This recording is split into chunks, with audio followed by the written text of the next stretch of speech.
this video, I'm going to show you how you can set up email accounts and check your email accounts using your Cpanel. This is for Cpanel hosting, of course. Okay, so what you want to do is sign into your Cpanel. Let's use your domain name /Cpanel. Then you'll have to log in with the username and password that you were given for your hosting account. Alright, and then somewhere on here you'll see mail, and in there you'll see email accounts. Now there are lots of different layouts for Cpanel. Yours may not look anything like this, but there will be a section for mail and there will be a section for email accounts. So click on email accounts. Okay, and then up at the top here you have a drop down list of any domains you have on your server. So you can go through and pick any that you have. If you only have one domain name, of course, it's going to default right here. And then you just give it the email address you want at the domain name. So let's say info. And then you need to give it a password. Now you can use the password generator if you want, and it gives you a strong password here. So you can copy that, tell it you saved and copied the password into a safe place, and you should do that. Here you can give it a mailbox quota, so many megabytes or unlimited. I'm going to leave it like that and create the account. Okay, so at this point our account has been created. Okay, and then down below you'll see that all of your email accounts are down here. Here's the one we just created. Now we have different things we can do here. We can change the password, we can change the quota, we can delete it, and if we click on more here, we can access webmail or configure an email client. Now if we click configure email client, it brings us up another screen like this. Now there are several auto configs you can use here for different email clients. So these are the desktop clients you have on your computer. So if you see the one you have in here, you can just click on it. Okay, so it creates a file for us, and then we can download this and we can double click on it and our email client will open it and the email will appear there.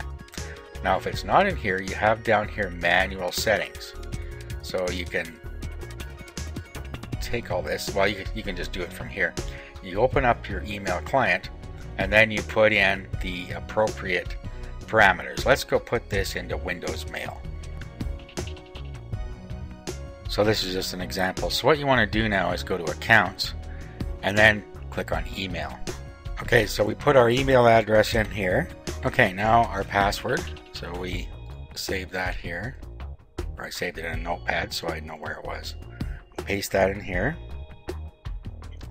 Okay, display name for your sent message. So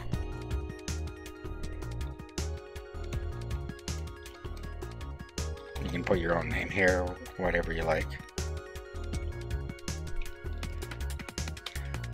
Okay, and if you want to make it our default email address, you click here. And we are going to need to manually configure our server settings because this is a custom server. Okay, click next. Server type, POP or IMAP. IMAP will synchronize your email with your server on all your devices. We're just going to set up a simple POP email. So let's go back here.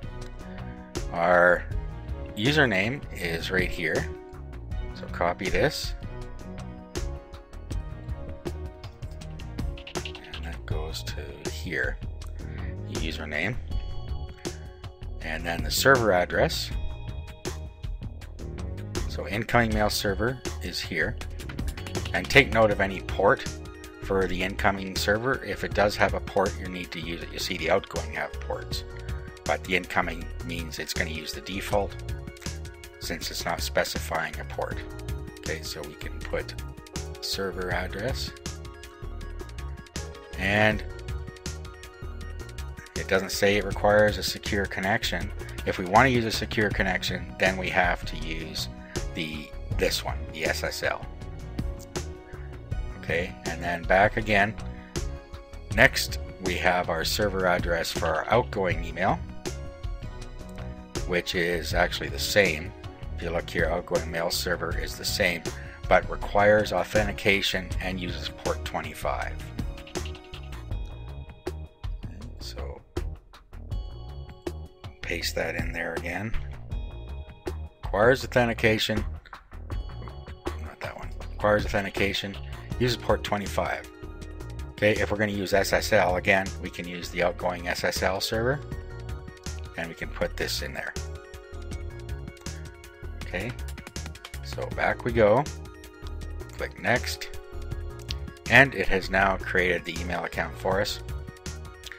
Okay, now if you look down the left hand side, there's our email, and now let's just go home to the home and let's create a new email.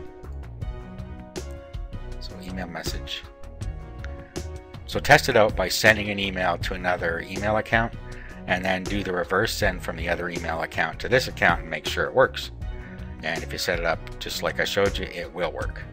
Okay, so that's how you can set up your own email accounts and how you can set your client to retrieve that email.